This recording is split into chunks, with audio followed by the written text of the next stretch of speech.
다 함께 사도신경으로 신앙 고백하심으로 4월 3일 일요일 새벽 예배를 시작하겠습니다. 전능하사 천지를 만드신 하나님 아버지를 내가 믿사오며 그 외아들 우리 주 예수 그리스도를 믿사오니 이는 성령으로 잉태하사 동정녀 마리에게 나시고 본디오 빌라도에게 고난을 받으사 십자가에 못 박혀 죽으시고 장사한 지 사흘 만에 죽은 자 가운데에서 다시 살아나시며 하늘에 오르사 전능하신 하나님 우편에 앉아 계시다가 저리로서 산자와 죽은 자를 심판하러 오시리라.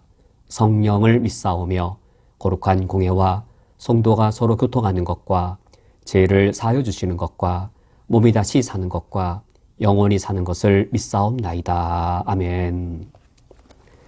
하나님 아버지시여, 예수 그리스도께서 나를 위하여 죽으시고 나를 위하여 부활하심으로 내게 생명을 줬사오니 감사드립니다.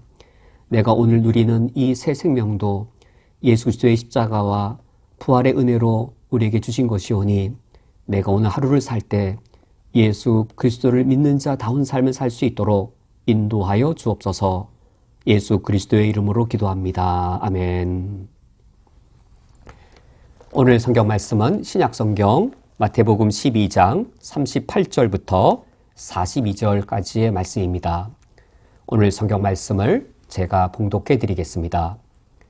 그때 서기관과 바리새인 중 몇 사람이 말하되 선생님이여 우리에게 표적 보여주시기를 원하나이다. 예수께서 대답하여 이르시되 악하고 음란한 세대가 표적을 구하나 선지자 요나의 표적밖에는 보일 표적이 없느니라. 요나가 밤낮 사흘 동안 큰 물고기 뱃속에 있었던 것 같이 인자도 밤낮 사흘 동안 땅속에 있으리라. 심판때에 니느웨 사람들이 일어나 이 세대의 사람을 정죄하리니 이는 그들이 요나의 전도를 듣고 회개하였음이거니와 요나보다 더 큰 이가 여기 있으며 심판때에 남방 여왕이 일어나 이 세대 사람을 정죄하리니 이는 그가 솔로몬의 지혜로운 말을 들으려고 땅끝에서 왔음이거니와 솔로몬보다 더 큰 이가 여기 있느니라. 아멘. 우리 그리스도인들은 예수 그리스도를 우리의 유일한 참 구원주로 믿는 자들입니다. 예수님의 생애 전체가 우리를 구원하기 위한 구원 사역이었습니다.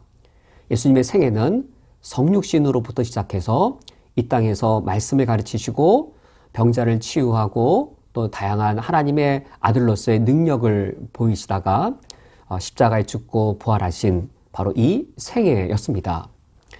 하나님의 아들이 인간이 되신 성육신에서부터 예수님의 부활과 승천에 이르기까지 예수님의 생애 자체가 우리를 구원하기 위한 하나님의 구원 사역이었습니다.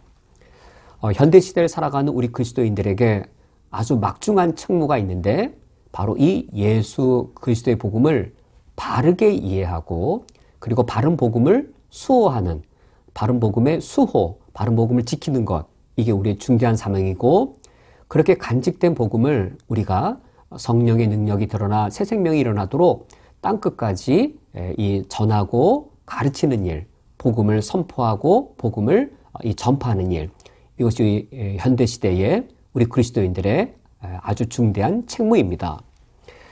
이러한 점에서 우리가 하나님 아버지 앞에 항상 두렵고 떨림으로 돌아봐야 할 사실이 있습니다.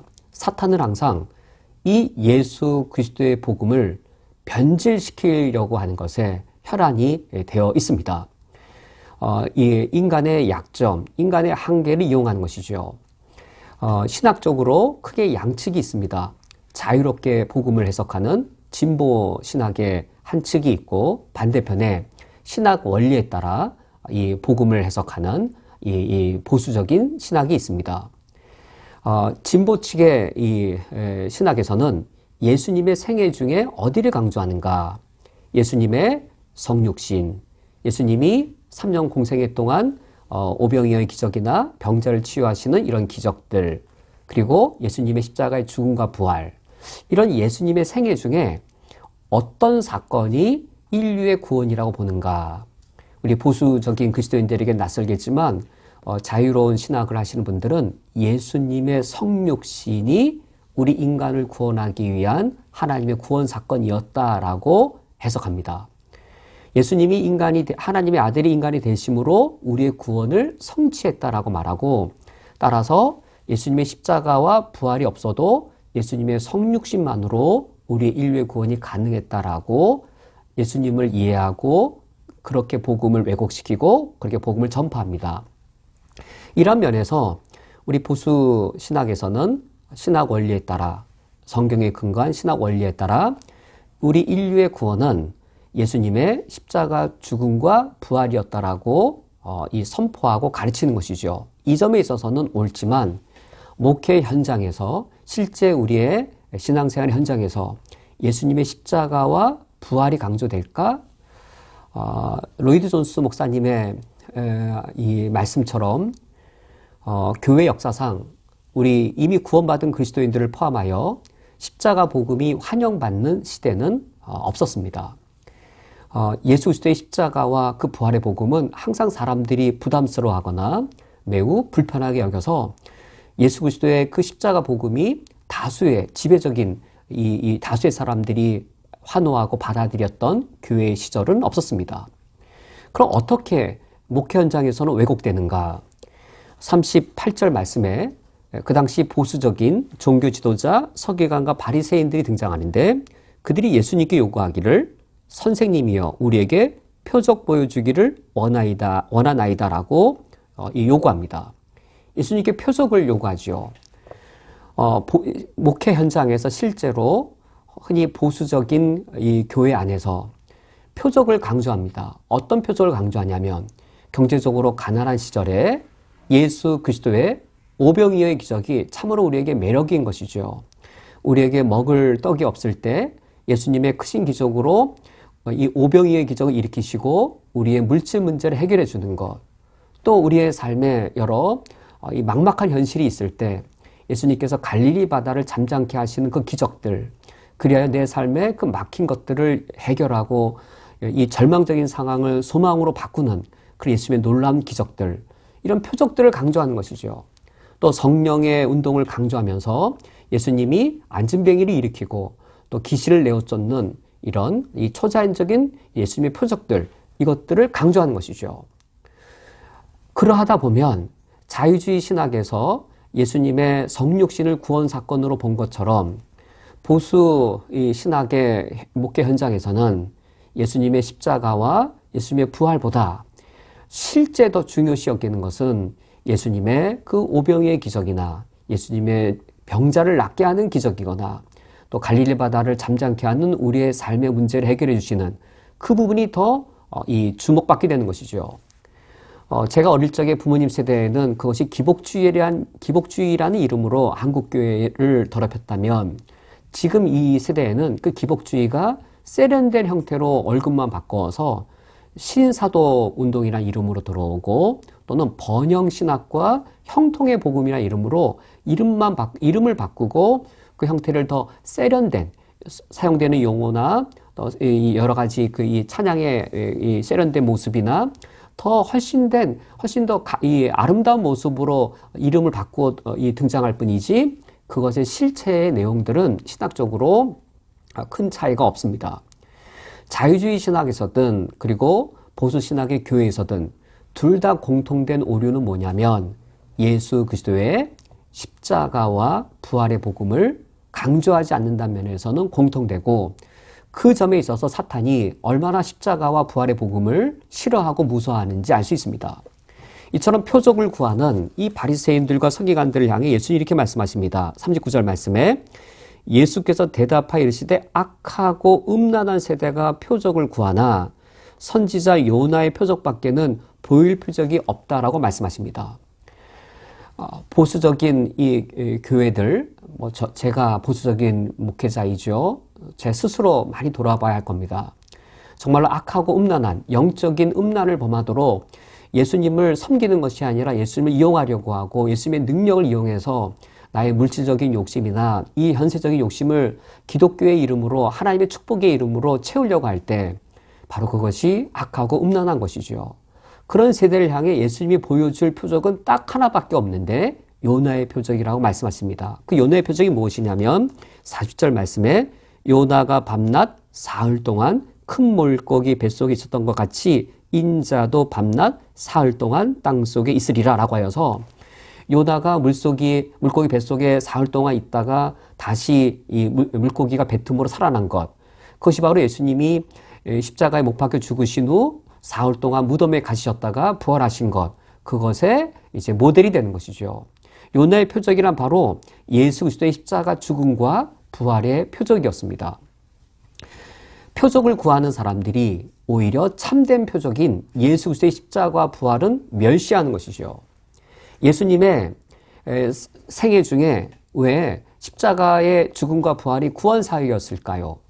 예수님이 이 땅에 오셔서 오병이어의 기적을 행하시고 죽은 나사로도 살리셨지만, 그리고 갈릴리 바다도 잠잠게 하셨지만, 거기까지였다면, 죽은 나사로를 부활시키는 것까지였다면, 그리고 그 이후에 예수님의 십자가 죽음도 없고 부활도 없었다면 과연 예수님은 우리 인류를 구원하실 수 있었겠는가?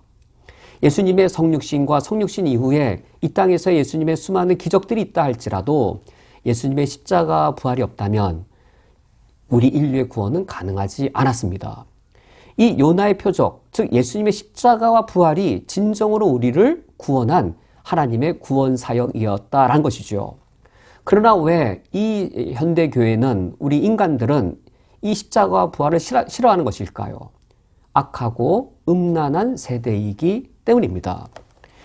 십자가를 싫어하는 이유는 십자가를 믿는다란 말은 내 자신을 죽을 죄인으로 인정한다는 겁니다.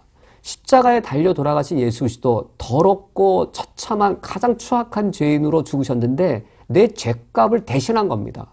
내 죄값을 대신한 예수님의 죽음을 볼 때 내가 그만큼 더럽고 추악하고 엄청난 죄인인 것이죠. 사람들은 그것을 싫어하지 않습니다.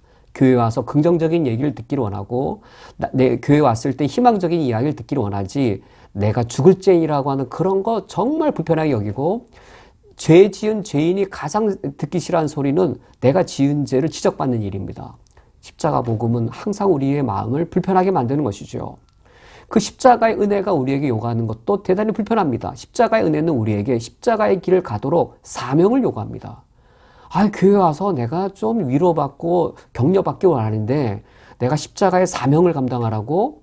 그래서 사람들은 십자가가 나를 죄인으로 여기고 나를 죄인의 자리에 서게 하고, 그리고 그 제3의 은혜의 크기만큼 우리에게 십자가의 사명의 길을 요구하는 것, 그것을 거절하는 것이죠. 대신에 예수 믿으면 병 낫는다, 예수 믿으면 물질 축복을 받는다라고 하는 악하고 음란한 세대가 만족할 만한 그러한 이 거짓된 그런 이 유혹의 그 말들을 더 달콤하게 여기는 것이지요.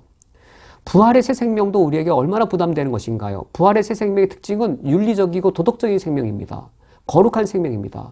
부활 생명에 따라 우리가 이 땅에 속한 것을 추구하지 않고 부활 생명에 따라 하늘 위의 것을 추구하라. 골로새서 3장 말씀처럼 위의 것을 생각하고 위의 것을 추구하라. 영원한 것을 추구하라. 부활 생명대로 살라란 말은 이 땅을 살아가기에 이 땅에 소망을 두는 것이 아니라 영원한 것을 추구하고 하늘의 소망을 두고 살라는 것인데, 얼마나 그것이 우리에게 큰 부담이겠는지요. 그래 악하고 음란한 세대는 이러한 십자가 복음을 싫어합니다. 말로는 믿죠. 우리가 보수주의이고 우리가 복음주의이기 때문에 말로는 십자가 복음을 믿죠. 그러나 실제 삶에 있어서는 오병이어의 표적과 병이 치유되는 기적과 귀신을 내어쫓는 능력, 그런 것들을 추구하여서 실상 신앙생활의 현장은 예수님이 책망하셨던 악하고 음란한 세대에 머물러 있는 것이죠. 이러한 시대에 살아가는 우리에게 필요한 것은 무엇이겠는지요? 오늘 41절 말씀에 심판의 때 니느웨 사람들이 일어나 이 세대 사람들을 정죄하리니 이는 그들이 요나의 설교를 듣고 회개하였음이거니와 요나보다 더 큰 이가 여기 있다라는 이 말씀대로 우리가 믿는 예수 그리스도 어떤 분이시냐면 요나보다 더 큰 선지자입니다. 요나 선지자의 말을 듣고 니느웨가 회개했던 것처럼 우리는 요나보다 더 큰 선지자, 참된 선지자로 오셔서 요나보다 더 큰 선지자이신 예수 그리스도를 메시아로 믿는 자들입니다. 우리가 해야 될 일이 무엇이냐면 니느웨 사람들이 일어나 회개하라고 악한 세대를 정죄하는 일, 우리가 그 일을 해야 되는 것이죠. 우리 그리스도인들이 이 세상에 소금이 되고 이 세상에 빛이 되어서 죄를 향하여 그건 죄악입니다. 이 세상에 범죄한 사람들을 향하여 이것이 바로 의로움입니다 라고 이 세상의 죄를 정죄하고 하나님의 의가 무엇이고 참된 공의와 참된 정의가 무엇인지, 정치에서 경제에서 사회에서 이 세상에서 참된 의가 무엇인지를 드러내는 요나보다 더 큰 선지자 참 메시아를 예수님을 믿는 우리들은 그것을 드러내는 사역을 감당해야 되는 것이죠. 42절 말씀에 심판의 때에 남방 여왕이 일어나 이 세대의 사람을 정죄하리니 이는 그가 솔로몬의 지혜로운 말을 들으려고 땅에서 왔음이거니와 솔로몬보다 더 큰 이가 여기 있느니라. 우리 예수 그리스도 어떤 왕이신가? 솔로몬보다 더 큰 지혜의 왕입니다. 솔로몬보다 더 큰 지혜의 왕을 섬기는 우리들이 이 세상에서 해야 될 일은 여호와를 경외함으로 참된 지혜를 세상 사람들에게 알려주는 겁니다. 이 악하고 음란한 세대는 땅밖에 생각하지 않아서 이 땅의 지혜로운 헛된 지혜, 결국 죽음으로 이끌고 범죄로 이끄는 그런 세속적인 그런 지혜에 속고 있는 것이죠. 그러나 솔로몬보다 더 큰 왕인 참된 왕이신 예수 그리스도를 믿는 우리들은 하늘을 바라보며 영혼을 바라보며 참된 지혜를 이 세상에게 가르쳐야 할 책무가 우리에게 있습니다. 오늘 말씀 맺도록 하겠습니다. 우리가 참된 예수 그리스도를 믿게 된 것, 이것은 너무나도 놀랍고 가장 큰 은혜입니다. 예수 그리스도의 십자가와 부활이 우리를 구원하기 위한 하나님의 참된 구원 사역이었음을 우리가 믿음으로 알게 된 것, 이거 정말로 큰 축복이고 은혜입니다. 우리가 이 참된 복음을 잘 지키고 잘 수호할 뿐만 아니라 이 복음을 힘있게 선포하는, 그리고 널리 전파하는 우리들이 될 수 있기를 주님의 이름으로 축원드립니다. 함께 기도하시겠습니다.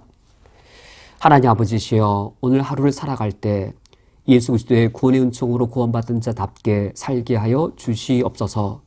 악하고 음란한 시대를 살아갈 때에 저희들이 예수 그리스도의 바른 복음을 온전히 드러내는 세상의 빛이 되게 하시며 소금이 되게 해 주옵소서. 예수 그리스도의 이름으로 기도합니다. 아멘. 다 함께 주기도로 오늘 예배를 폐하겠습니다. 하늘에 계신 우리 아버지여, 이름이 거룩히 여김을 받으시오며 나라가 임하시오며 뜻이 하늘에서 이루어진 것 같이 땅에서도 이루어지이다. 오늘 우리에게 일용할 양식을 주시옵고 우리가 우리에게 죄 지은 자를 사하여 준 것 같이 우리 죄를 사하여 주시옵고 우리를 시험에 들게 하지 마시옵고 다만 악에서 구하시옵소서. 나라와 권세와 영광이 아버지께 영원히 싸움나이다. 아멘.